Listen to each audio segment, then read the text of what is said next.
We built an audience to hundreds of thousands of people, tens of millions of views, almost $1 million in direct revenue that first year. How are you like hitting the bullseye multiple times in a row? I believed in this idea to the point where, I was risking to a crazy extent absolutely everything. There was just a compound and a levering of stress as well that had really crescendoed, and then boom. What's that day look like for you? Like you see the delisting happen. What's your version of panic?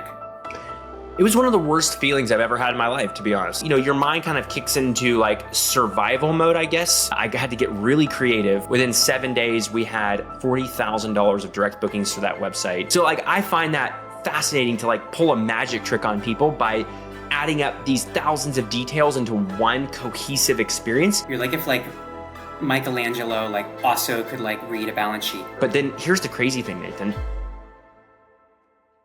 So in about 30 seconds, you and I are going to go hang out with my buddy Isaac French. Isaac has gone viral on Twitter. If you're watching this on video, you'll see, for taking crazy shit like train cars that are old and rotting in the middle of nowhere and turning them into these luxury short-term rentals that have months and months and months of wait lists in order to stay there. And what's even crazier about him is that he grew up in a community that is basically like the Amish and put everything into his first version of one of these projects. All of his money, credit cards, family's credit cards. He nearly goes bankrupt in the middle of the project and ends up selling his first series of properties for $7 million in his 20s. And now he's pioneering this sort of next wave of short-term rentals that are so unique that people want to stay out so much they don't even need Airbnb. And so the promise to you is, yes, you're going to learn about building a company in your 20s, selling it for millions of dollars, putting everything on the line, but also just being around Isaac. He is obsessed. And my main promise to you is that you will leave the next 55, 60 minutes, whatever it is, feeling like you want to be obsessed with something, like you want to build something with your hands. And that's a really cool feeling. So with that, let's go hang out with Isaac. Cool, man. All right, I'm excited to jam. I wanted to have you on because obviously you're awesome, but I think you're awesome in two really cool ways. So one, obviously you're kind of this killer in business. And I want to talk about that stuff. I want to talk about the, building Live Oak Lake, how the business, was super risky and it almost all kind of went to zero and then it had this explosion and then you sell it. I want to talk about that stuff.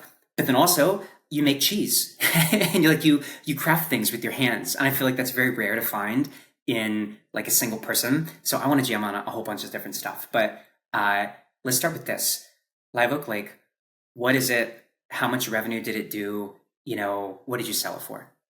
Yeah. Well, first of all, thanks for having me. I think it's worth noting, we didn't even know each other before a few months ago, but you were just the best cold email ever and got on your amazing newsletter, which has been incredibly valuable. And then you took me to my first authentic ramen experience in the East Village, which was awesome when I saw you in person. So anyway, really happy to chat.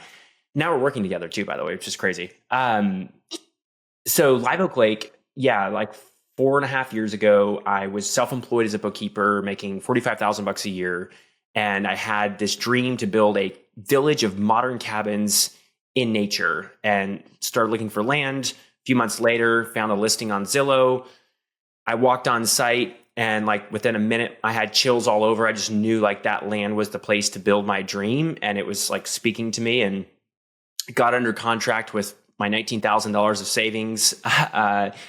It was an all cash to close in 30 days for $135,000. So I had to come up with about $120,000 in 30 days, which I did. And then started designing and, concepting this whole village from scratch, and got a construction loan for a couple $1 million, raised some more money, built a spec house and profited a couple $100,000 in 4 months during that same season, which I was able to roll right into the Live Oak Lake project, which we needed every penny we could because I went $500,000 over my budget because I was so maniacal about all the details and the design. And in 9.5 months, start to finish, designed and built Live Oak Lake, opened our doors, which was just a crazy timeline. 7 cabins, really beautiful, all nature, landscaped, kayaks, fishing, trails. Opened our doors in January of 2022. Had an amazing launch on Airbnb for 2 weeks. And then I wake up one morning and my entire account is just suspended. and there's nothing I can do. I call customer support, no help. Sorry, it's a different department. You're out of luck, basically. And so I had to get really creative overnight, kind of threw up a direct bookings website with a Stripe link and a calendar. And then it was like, okay, now how do we get attention? And found a travel influencer in Dallas, which is a couple hours away from Live Oak Lake.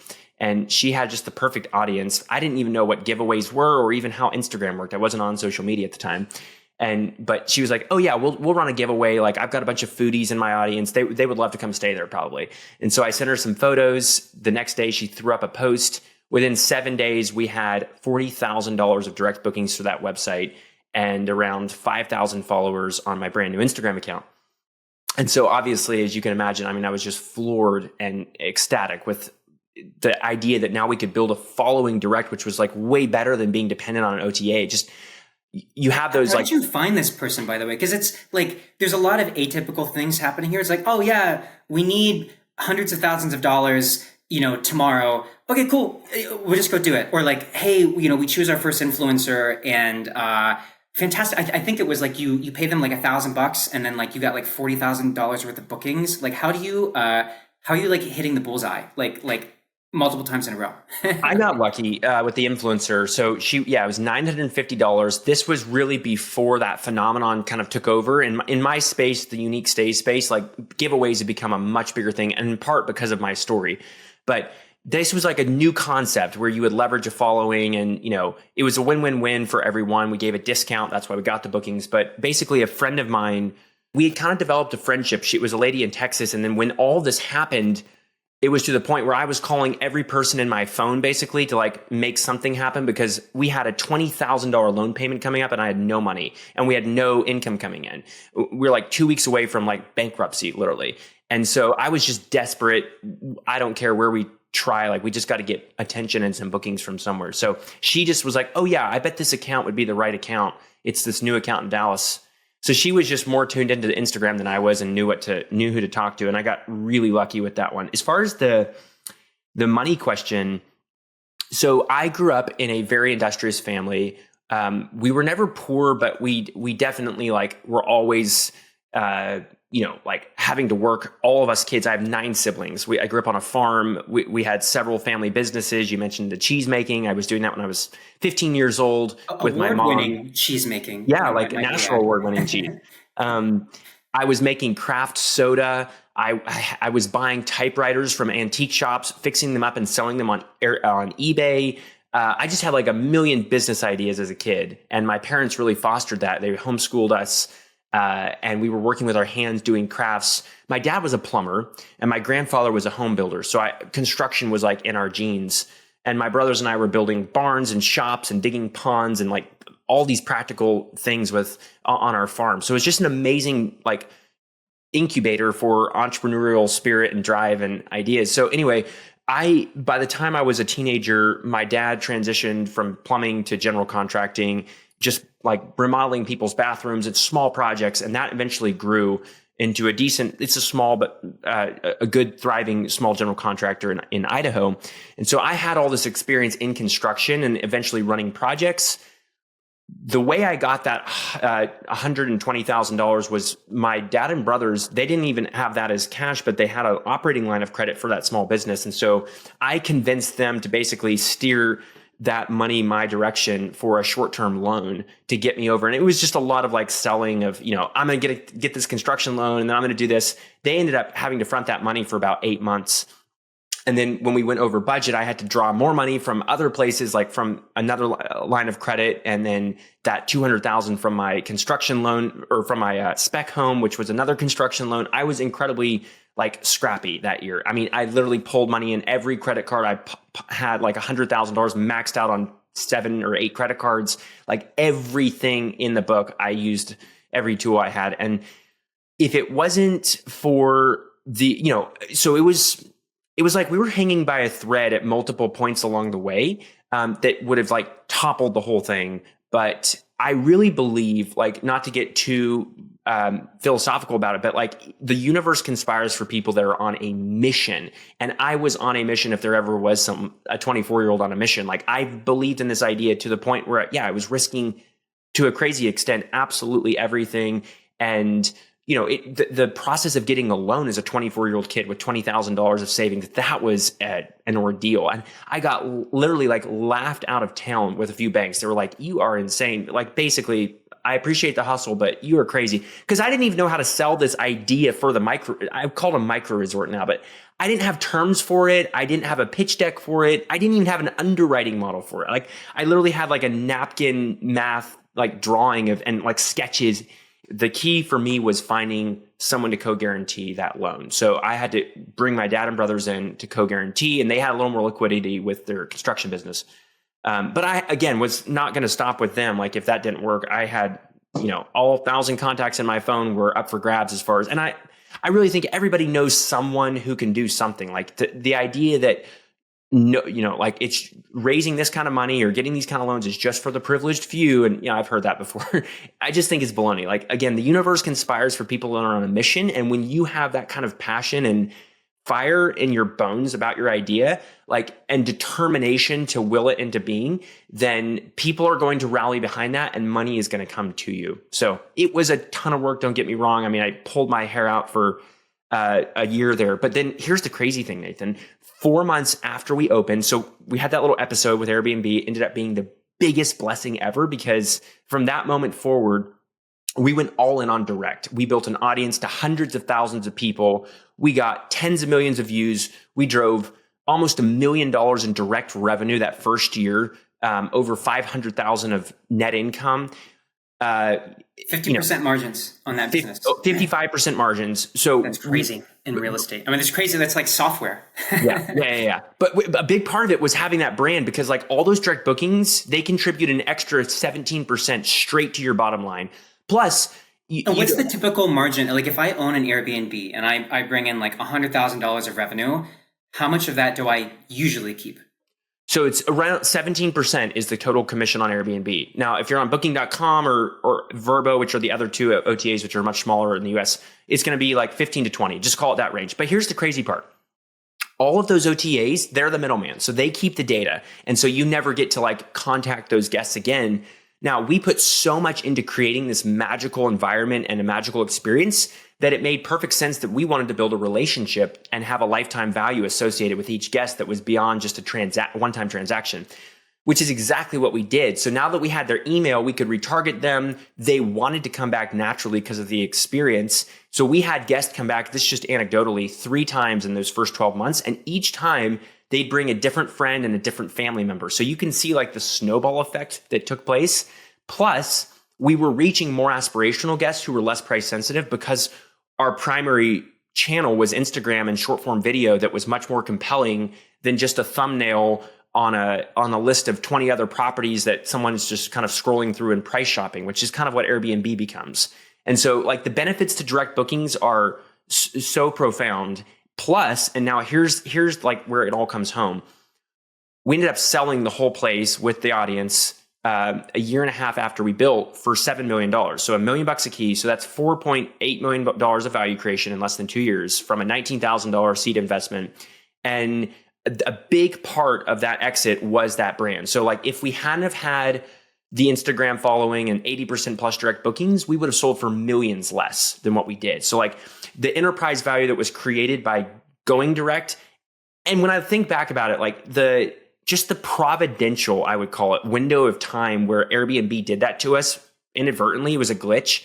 Turned out like days after that first giveaway, they restored the account. They didn't even know about the giveaway. They were just like, oh, that was a mistake. There was an algorithm that kind of got stuck on something. And so if we hadn't had that little short window of time that forced me to basically like first principles thinking about the entire business and how we were getting guests, it would have been an entirely different story. And so it's just a beautiful example, I think, of like those incredibly difficult, challenging moments of crisis in your business and in your life that can yield the most amazing exponential fruits in the positive side, if you can like use that as, you know, the necessity being the mother of invention and really getting back to your first principles. This is cool, dude. So it sounds like, okay, so a couple things. So number one, you're able to charge higher prices because it's this like it's this destination, right? It's not like every other kind of like Airbnb thing. You're getting people who are coming multiple times, and then you're not giving any margin away to Airbnb. And so the Airbnb question was like, so Airbnb takes like 17, 20%, whatever. But like if I own an Airbnb, like profit of that business, like to me, take home money, is that like a 15% margin business, a 20% margin business? That'd be like 20, 25. If it depends on if you're managing. If you're running 55. And I'm running 55, yeah. Okay. That's pretty good. So twice as profitable as like the average like Airbnb business, basically. At least. I mean, depending on a lot of today's Airbnbs, like you've probably heard of Airbnb bust, which is like this big phenomenon. The pendulum swung where, 10 years ago, Airbnb was the cool thing that everybody wanted to do. And now people like really hate on Airbnb, and there's an inconsistent guest experience, and there's all these extra fees and all this other stuff. So now there's like this reversal to hotels. And so a lot of like the Airbnb inventory is what I call commodity. It's just totally undifferentiated, big, rolled up by huge property managers that don't have the personalization. There's no great design aesthetic. There's no feeling. There's no soul. There's no story to it. And so like a lot of folks are actually worse than that. A lot of folks are like foreclosing on properties actually when it comes down to it because of all those reasons. Yeah, I have not super close friends who've like, the Joshua Tree was this huge popular place to do all your Airbnbs, and now like those guys are getting pushed out. It's like super competitive. It's tough. How so okay, you get delisted by Airbnb. Like you've not just levered yourself, but like the family's levered up. like everybody's levered on levered. What's that day look like for you? Like you see the delisting happen. What's your version of panic? Like, how do you panic? It was one of the worst feelings I've ever had in my life, to be honest. Like I had risked everything and people had believed in me, and I was so happy that I could finally take a breath. Like that's how it felt, because it was only 2 weeks after we opened, and so many things have to come together. It's kind of crazy how many moving parts there are to a project like that, not just building it, but then opening it and like the punch list coming together, and then like ensuring that those first experiences are absolutely tip top because of the reviews and the importance of the algorithm. There was just a compound and a levering of stress as well that had really crescendoed. And I think I told you too, I broke my pelvis like 2 months before all that during the project. So I was still on crutches and had multiple surgeries. And it was a very, very crazy season of my life. And so I was already living under an immense amount of stress. We didn't have kids yet, and I had recently gotten married, but we didn't have kids yet. And so I'm really glad for that, because for one, it had allowed me to really sacrifice that in the way that was necessary in that season to bring that about. But yeah, it's really hard to fully capture how I felt. It was honestly emotional, and it had gone from like this incredible amount of stress and like, are we actually going to do this thing? Are we going to do this thing? And we had this beautiful experience where my whole family, all 9 siblings, my grandparents, my parents, all the cousins came together for like the first time in probably a decade in terms of grandparents and everyone in one place at Live Oak Lake. And we had like this mini family reunion for 2 days. And it was the perfect soft launch for the property. Everybody had their own cabin and, just so much fun. And so that had like put fuel back in my tank. And then we had this great 2 weeks, and then boom, this happened. So I just remember, I think I was so, your mind kind of kicks into like survival mode, I guess, at that point. And so I didn't even really have time to sit around and fret about it. It was just constantly like, who can I call? I was calling newspapers. I was like DMing people on Instagram, with no followers of like local reporters and stuff. Nobody really cared at all because I was nothing.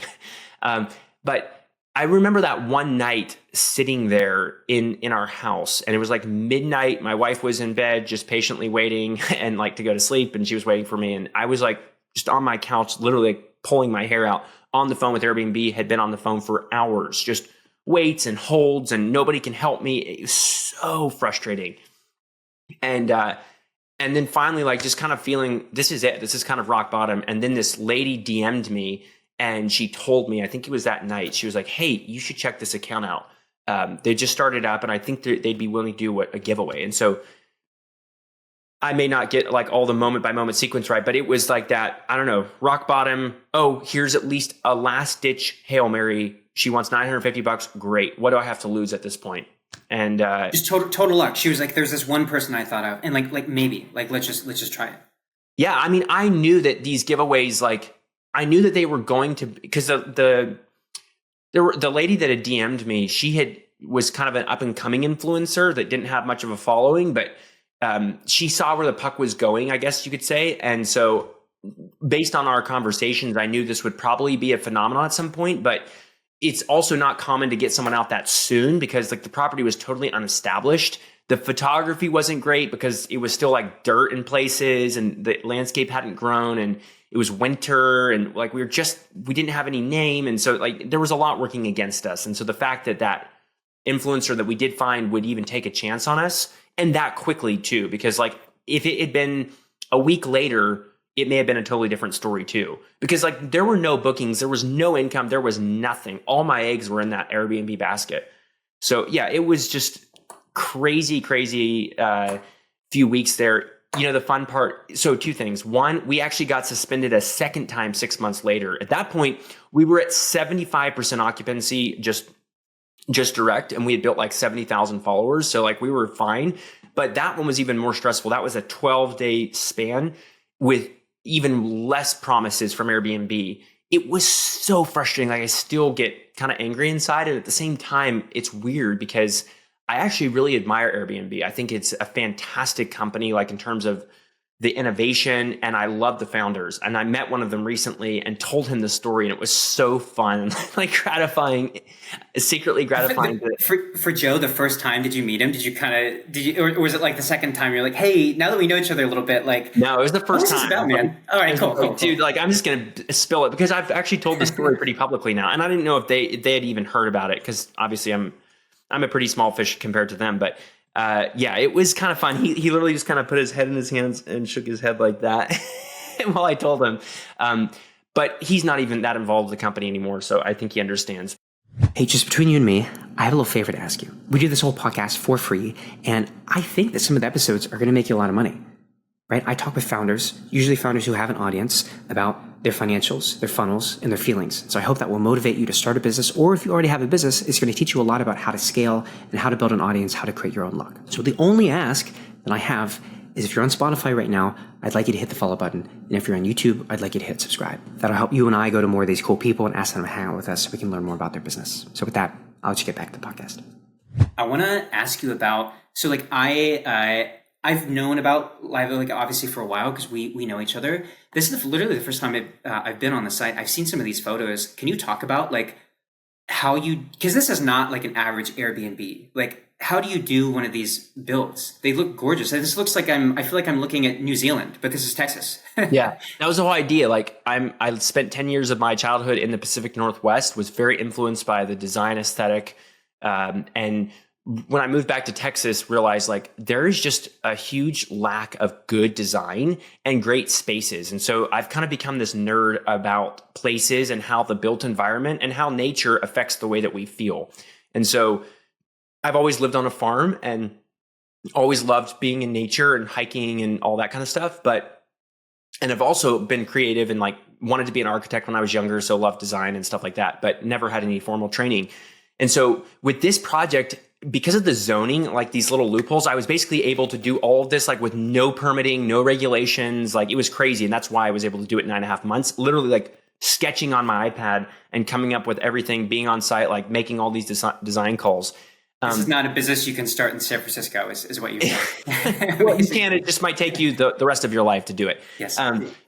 So the Live Oak Lake project was like, the way I see it now is it was my first real like art. What I do now is I call it like building art in nature. And so I was like creating this 5-acre masterpiece in nature. And it was literally a work of art to me. Like I literally like got into the weeds on every detail you can imagine, from the placement of every pathway and every stone along every pathway, through every tree and the way that it wound, and every view that was framed by every window, and the front gate and how the lighting was set and which roses got planted on which side, and exactly what the first impressions were when you came around this one corner, and where the commons area was, and like all of that stuff. I just geeked out about the interior finishes, all of it. And so it's really hard to like formalize that and like say, well, here's how to do it. I think it comes down to like having a good sense of taste, and also like for me, letting the land speak to you. And so like that really was a key part of this. I had this dream and this idea. And then when I walked on site, I got chills. And the next 3 days, all I did with no phone was just walk every square foot of the property, taking notes and just thinking and keeping an open mind. And it came to me like, this is where you should put this one. This is where you should put this one. This is how you should orient this. All those decisions flowed to me, and I was not imposing my vision on the land. I was letting it speak to me, and then I was kind of like collaborating with it. And so I really believe that nature is the place that people feel the most alive. And everything we can do, that doesn't mean you can't feel alive in a city, but bringing those components into cities, and like for me, I'm all about like revitalizing rural America and small towns. We could talk more about that stuff too, but basically I want to bring these concepts of what's called biophilic design, which is mimicking nature essentially, and basically using great design and great taste to create spaces that make us feel something, so that we can't, the guests that go to Live Oak Lake couldn't pinpoint all those little details, but they would immediately feel something. And they would be like, oh, wow, it feels like we're in a different world. Kind of like what you're even saying based on the videos and photos. It feels like we're in the Pacific Northwest, or are we in Europe? Like, this is Central Texas. What is this place? So like, I find that fascinating to like pull a magic trick on people by adding up these thousands of details into one cohesive experience. But then that's just the hardware. So then there's the software part, which is the hospitality itself. And we had a very low touch hospitality experience there. We didn't have any concierge or front desk or check-in or anything like that. But the thoughtful touch points that we did have, again, I put the same level of attention into the handwritten note that every guest got, the welcome manual, which was basically a 30-page coffee table book that took me 50 plus hours to design and write every piece of the copy for, that incorporated like user manual instructions that I had gone to the trouble to boil down for the appliances, but also weaving in my story and the local attractions and the property, like fun facts. And it was like all part of this beautiful experience. Or the fresh cookies, right? Fresh baked cookies. Yeah. We partnered with a local bakery, and it was totally systematized on the back end. They had access to our software stack, and they could see like when the reservations were, how many. The cleaners did too. The cleaners would stop on their way to the site, pick that up, deliver it. So it was totally hands-free for me. But all of that together created like this amazingly thoughtful experience where it went like this. There's a journey for the guest. So they first find about you online. They see your content. You're building expectations. They book with you eventually. They get their messaging. The messaging is incredibly personalized and does not feel corporate or like boilerplate at all. And then they arrive on site. That first moment when they pull up to the gate, again, they have that kind of like, what is this place reaction? It's not overdone. It's just like really, really well done. They enter in, they drive through with, getting all of these sensory impressions as they're moving, and the bird song and the trees and the light. They pull up, they get out, they walk through the path through the trees, they open the door, and literally it's this wow moment. There's this shoot through moment out to the lake. There's light filtering in through the trees. The lights in the cabin are set just right. There's a scent that's distinctive, but not overpowering. There's fresh baked cookies. There's a handwritten note with their name. And so like all of that is like this very well crafted journey. And then that's really just the prelude to a story that the guest is now going to have, but you've set the stage with the whole property for them. So that's kind of a little bit of my thought process about like how we thought about creating this kind of an experience. Dude, you're like if like Michelangelo like also could like read a balance sheet. I remember when you and I, not when we first met, but when we saw each other in New York like a month or two ago, we went to this ramen restaurant, right? And I wanted to show you this like special spot, and you come in and you come in with this like giant like painting thing. Like it looks like you're like, it's all wrapped up and stuff. It looks like you're like Nicolas Cage, like carrying like the Constitution. And I'm like, what, dude, what is this thing? And you got your bags and everything. And I was like, is that a person? Like, what is that? And he's like, oh, it's Sam Parr's daughter. And I was like, what? And it turns out like Sam, I think you were staying with Sam or something. And so you hand drawn this like beautiful like portrait of like his daughter. I'm just like, I don't know where to begin about how to be in the frame of mind to be that thoughtful, right? And it's the same thing. It's exactly what you're talking about, this design thing. what were you doing as a kid? Like how do you learn that stuff? I mean, full credit to my parents. They did a fantastic job raising us in a very intentional setting. And I already gave you a little bit of a picture of that, but like, and my grandparents too, very involved in our lives. Family dinner once a week, and very also like a pretty religious household. Like we were Christian and a part of a movement, like a community movement of other like families. And so like we were always doing things together. We were always hosting other people. So like there was an innate sense of hospitality kind of baked in. My parents really prioritized character in us over the actual like creativity and gifts. Like as counterintuitive as that sounds, and it was actually, so this is a crazy example, but so I also play music. And when I was growing up, was learning piano, was really excelling at it. But there was this season in my life where I was dishonest, and I made some pretty big mess ups as like an early teen. Like I went through the early teen stage, right? I was really rebellious and did some other stuff. And so like my parents literally just like grounded me and like wouldn't even like forbade me from even practicing piano or taking lessons, like put all of that on hold. At the time I was like, of course, really upset about it. Looking back, it was a brilliant move because it was teaching me something much more important, which was like good character, which would sustain whatever drive and like internal, inclinations were in me. And so I give like all the credit to my parents and ultimately to God. I'm religious myself because I really think, and this is what my wife and I are doing with our kids, like raising them in a very intentional life where they're going to have their own decisions to make, but we want to like leave no doubt about what we think is the right way to live, in the sense of like the right way to treat your fellow human beings and to be a good human being yourself. And so I think that,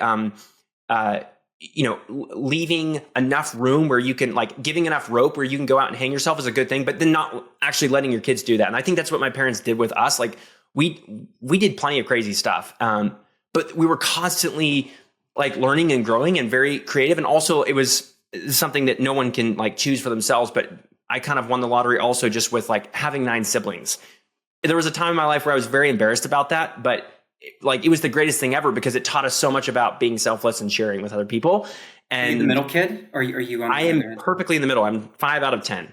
And so like we were always, taught to like be thoughtful and give gifts and whatever. So truly, like I give all the credit to my parents for that. And I'm just trying to figure out now as a young parent myself, like how do I recreate without trying to like, again, force anything on my kids, but have a very intentional environment where they can make the best decisions on their own. And they're going to be like the best human being possible.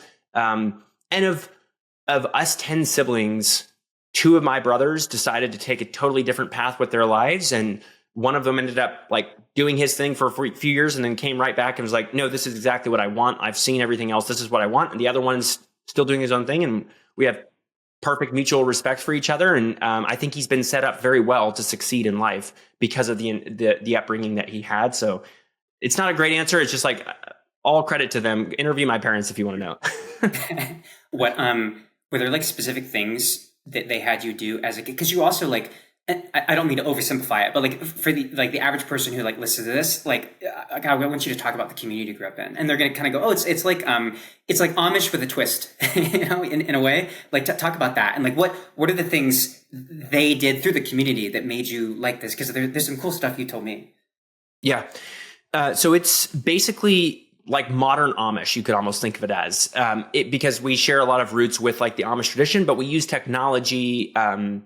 We drive cars, but we're very careful about that stuff, like technology, for instance. So there's no internet in people's homes. Typically, kids don't have any phones. There's no TVs. So like even entertainment is very different. And a lot of it, again, is kind of all about bringing, instead of like outsourcing every part of your life to entertainment industry and childcare and mom and dad both working separate jobs and everybody just kind of coming back to home as like a recharging station. Home is kind of like the center of our lives. And so we're growing some of our own food. We're farming with horses. We are literally like learning all of these handcrafts. So blacksmithing and woodworking and pottery and weaving and, cooking and all these different things are art. That's a part of our music. All of that's a part of our lives. And we have events where we kind of like show this community has kind of become an attraction now because of some of that. So we, a lot of people come here and for different events. And so we have opportunities like as kids growing up to showcase the things we're learning or to sing the songs, the music that we're learning and play instruments and all of that. So what's I just it called think formally, by the way, just so people know? Homestead Heritage. And so like now there's about 15 of these around the world, heritage communities, but the one here in Texas is kind of the original one. So it's bigger story than that, but just like the nutshell is it's my wife's grandparents actually started it as an inner city mission in Manhattan, in the Lower East Side of Manhattan in the 70s, when it was like the worst part of the city, one of the worst cities. And they were just a couple that had a mission, and people from all these random backgrounds, kind of disaffected people came together, and college kids and atheists and Jews and socialists and all these people, and had these kind of like common denominator transformative experiences with God. And then they realized we need to get out of the city if we're going to have any chance of imparting these values that we care about to our kids, because they all had young families. And so in the 80s, they moved to Western Colorado, which was like totally crazy, other side of the world. Some of these people never left the city at all. And that's where my parents both joined as young kids, not as young adults. They were teenagers. They had just graduated school, and my dad had a very different career path lined up. And then he had like this, again, personal encounter with God and was like, no, I want to give my life to this. And so in Colorado is where they kind of learned all of these handcrafts and traditional skills, and pioneered home schooling, which was like a huge thing you could be taken to prison for at the time. And then eventually moved to Texas, and we got much more established here. And now it's branching out to other places. We're talking about a lot of like almost kind of like community value, do stuff with your hands, like make things, like procuration, and like being offline, like presence and stuff. You sell this business. I don't know exactly how it went, but like basically like Sam Parr like writes like a thread about you, right? I think or something, and it like blows up. And now, I mean, you have a bunch of like, we'll show some of like these amazing threads that go through like just like taking an old train car and turning it into this like beautiful like Airbnb or like independent property experience. How did that blow up happen? And like what was that like? Yeah, so about 5 months after we had that whole debacle with Airbnb and we were up and thriving, Live Oak Lake was kind of a rocket ship. I still hadn't really shared any of the story, or I hadn't shared any of the story at all. We were growing an Instagram following for the property, but it hadn't even occurred to me to like tell the story behind it. And because I wasn't on social media. And then one day, this random dude reaches out to me who has a small podcast in the STR in short-term rental space. And he's like, hey man, this is really cool, your property. Can I interview you? So he came, we did an interview, and he was like blown away. That was the first time I ever told the story. And he was like, oh my goodness, like you need to tell the world about this. And he was like, hey, I just met this guy named Sam Parr. And he has another short-term rental. So he's already into short-term rentals. I'm going to intro you. And I was like, cool, I don't know who that is. And so he sent this text to both of us that one night, and we kind of went back and forth, and I told him all the numbers, and he was like, oh my goodness, this is crazy. And like, how old are you? And what did you do? And all this crazy stuff. And so the next day he texted me, he's like, hey man, you should create a Twitter account because I'm about to tweet and I think you're going to get a lot of followers. And I was like, and I literally texted him back. I was like, I don't have time for that. That's just a waste of time for where people argue about politics. And he was like, okay, well, whatever. He hit send, and like the tweet got millions of views and like totally blew up. And so during that, I was like, oh, maybe I should. So I created an account and then I kind of fell in love with Twitter actually, because I realized I always enjoyed writing growing up, but I never really had a good outlet for it. And I just liked the short, punchy format. And so I started like figuring out how to write in a way that got attention. And I had this first thread that kind of went viral. And then, started writing more and started telling these stories and started doing more projects too, like the train car. And then I realized, oh, I've got other friends who have also done cool projects. And now as I was getting an audience, those people were coming to me. So I was kind of becoming this nice little hub that I could tell more stories about. And then, yeah, it was crazy. Like, I just checked, and I think I have like 150 million impressions in the last 12 months on Twitter, just from these threads and telling these stories. Ain't so bad. That's not so bad. That's cool, man. And did you, so when you first started tweeting, it was kind of, it was all your own, stuff like you didn't have an account when Sam made that first tweet. Like you didn't get to see any of the kind of like the trickle down followers from that. Is that fair? Yeah, it was like a day later that I created an account, and I was like, I responded to the tweet. I was like, hey man, I'm on Twitter now. And so I think like 40 or 50 people followed me from that. But then it was kind of like starting from scratch, which is good because like I had to figure it out the right way. Yeah. That's cool. I was curious about the power of a Sampar tweet. That's what I wanted to ask you about that. Cool, man. Okay, so you have these beautiful. I mean, people should check these out. They're really incredible threads on Twitter. I show people stuff like IRL from your account like all the time. Like, here, look at this thing. Look at this train car.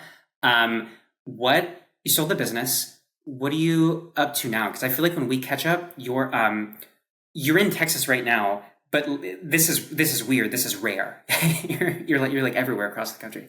Yeah, so I guess the one thing we didn't talk about and how we're working together is I started writing a newsletter like a year and a half ago or so, and I realized that was like my favorite part of writing because it was a little longer form, so I could be a little more substantial, but still concise, and there was no dilution or like dependence on algorithms. So I really enjoyed writing the newsletter, and then I realized people want consulting. Like I was getting hit up like left and right. Can you do consulting? And I did some of that. Then realized that was not scalable, and I had a huge like backup and was raising the price, and finally realized I should just create a resource for people. So I built this masterclass around it. This was actually 2 years ago, almost 2 years ago. That was like, I went again, kind of all in on it. I mean, I spent $150,000 creating this thing. Like I professionally videoed and the best platform and the best underwriting model, like everything was like masterclass level. And that did well out of the chute. And then eventually kind of figure out, well, do I want to do more education stuff or do I want to do more real projects? And so I realized I kind of want to be like a 51% builder and a 49% storyteller / education. And so now I'm kind of like continuing to scale the course and the newsletter and some of that stuff. And you've been awesome. Like I just started working with you because we're just experimenting with like meta ads and growing the newsletter and stuff, which has been fun. How many people are in it, the community? The newsletter is 32,000. The course in the community is a couple hundred. The newsletter is free and, really good engagement. I love writing. It's a good forcing function for me too, to just kind of, but as I guess through that journey, I started sharing more about my life and my faith and kind of like the bigger picture that inspires me.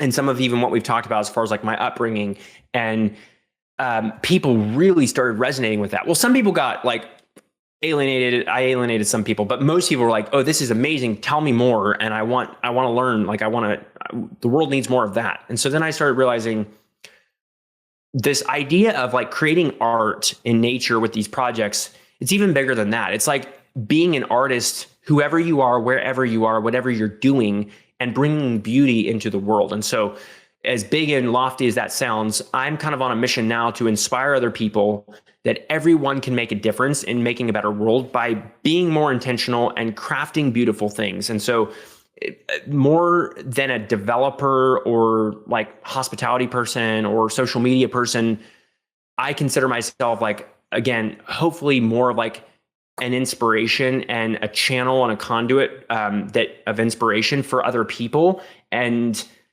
I don't have anything figured out, but yeah, my wife and I are very involved in our church and in mission work. So tomorrow we're going to Mexico for a week for that. And now it's kind of dovetailing perfectly with my business because like all these people in all these places want to create little live oak lakes. And so I can even help from a mission standpoint, like empower people and think through concepts and get concepts off the ground for these little micro resort destinations and can help them create like little centers for economy and tourism out of like these third world destinations. So I'm currently like helping some folks in New Zealand, helping folks in Mexico, in South Africa, and people from all over. Those are just like ones that are even like associated with our group and with our church. And I feel like the most inspiration to help. And so I'm doing some of that. I'm continuing to share stories. I'm trying to like systematize the back end of my course because I don't like I like a challenge of figuring it out, but I don't like running. I'm not an operator. And so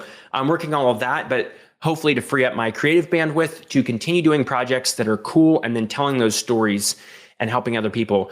We also just planted a 200 tree fruit orchard here in Texas, which is kind of a crazy, big, ambitious endeavor. And that was like so rewarding. We took this 5-acre field that was just totally barren and dry. And then I found some friends, about 15 friends, and some of which like had gardening and orchard experience that I didn't.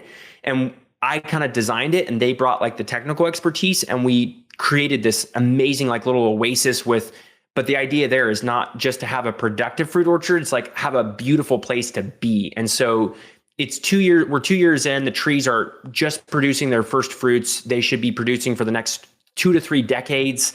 And I'm going to raise my kids, like taking care of that, learning to be an orchardist. I think it's also interesting, like our founding fathers were like, all of them were land developers and orchardists. Like if you read about George Washington, about Thomas Jefferson, James Madison, that's what they were doing. And so again, we're also like the whole vision that I'm starting to articulate and starting to like even feel for myself what is all this for, which is decentralization and homesteading and creating thriving communities, and creating beautiful places and redeeming rural America. That is like, we're just like going back 100 years what we had, or 200 years what we had. And I think we can use technology to do that, use social media to market these little hubs. But so like there's a place for technology for sure. And I'm really thankful for all the modern conveniences we have. But I also feel like at my core that humans are the most fulfilled when they are at least participating on some level in the essentials of life. And so that's growing some of your own food, being connected to that, being, again, like having a connection to nature, and then being in an environment that facilitates human flourishing and connections with your fellow humans. And so we'll see where it goes. I'm just like living it one day at a time, but I really have I feel like I'm starting to grasp a bigger vision here that is so much bigger than hospitality, than just real estate, than just any of these things individually. And it's more of a lifestyle thing, to be honest. But like, this is probably like the first time I've actually articulated, even on that level, kind of where I see all of this going.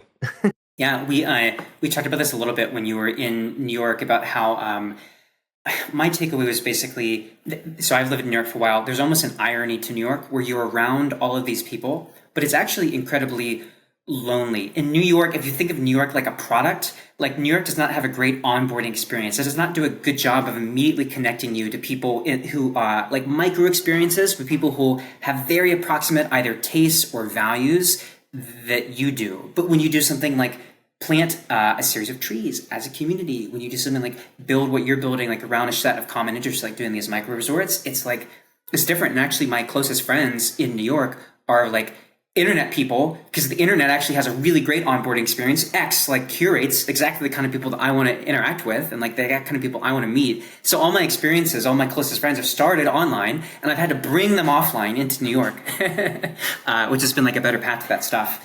I think it's quite interesting. I think on that note, like social media, for all of the negativity around, you know, like the adverse side effects, is still, to your point, a beautiful tool.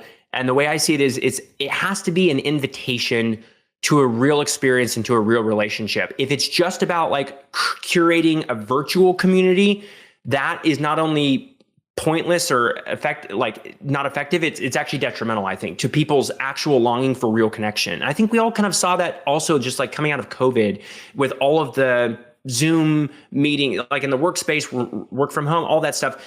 Again, the pendulum swinging back to in real life events and work and social and all of that social life. But social media, like ultimately has to be just an invitation to a real life, a real experience. And it's a fantastic tool and a platform to build trust at scale. And I love that. My friend Moses Kagan on Twitter is, I think, the guy who coined that. But that's really what it is. Like word of mouth has always been the most effective tool to market anything.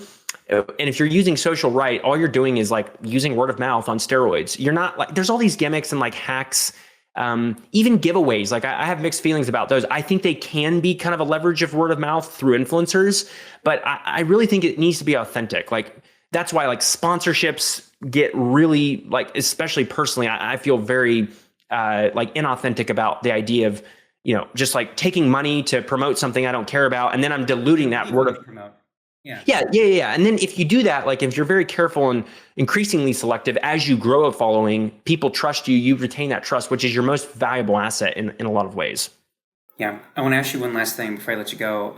So I'm very bad at reading books. I'm a skimmer of books, but I've been skimming Unreasonable Hospitality because I know you love it. It's like part of your lifeblood. There's this awesome like phrase lesson in that book that's like basically manage 90% of your business down to the penny, spend the last 5% foolishly surprising people doing the crazy stuff. What's the crazy stuff you spend your money on that's given you the most fulfillment? So there's so many answers in a business environment. As far as my personal life, so this is kind of crazy. So where I am right now, it's called the Nook. Nathan, you've seen pictures of it, but it's like this incredibly beautiful workspace in nature, kind of to the whole point of what I'm doing. 200 feet behind my house. When I sold Live Oak Lake, this was my big splurge, and this was a huge splurge. I haven't said how much it cost, but it was a ton of money. To the degree that most people would say, well, that was totally foolish. Like, why did you do that? You could have invested that in such and such. The way I see it is like, this is the best investment I can make because it's all about, again, as someone who cares about feeling, like how spaces affect how we feel, I am investing in all of my future work. And so by like splurging down to every detail with like literally the staples in my drawer are very thoughtfully chosen. And every single nook and cranny of the space is literally like down to the tiny strips and lighting and reveals. And all of it is like very intentional.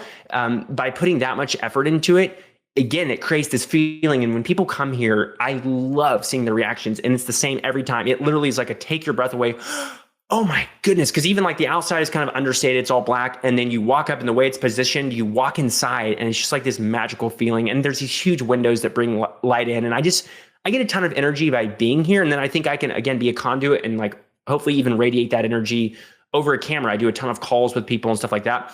And so for me, it was probably more than 5%, but I went like all in on this workspace and I don't think I'm going to regret it. I love it, man.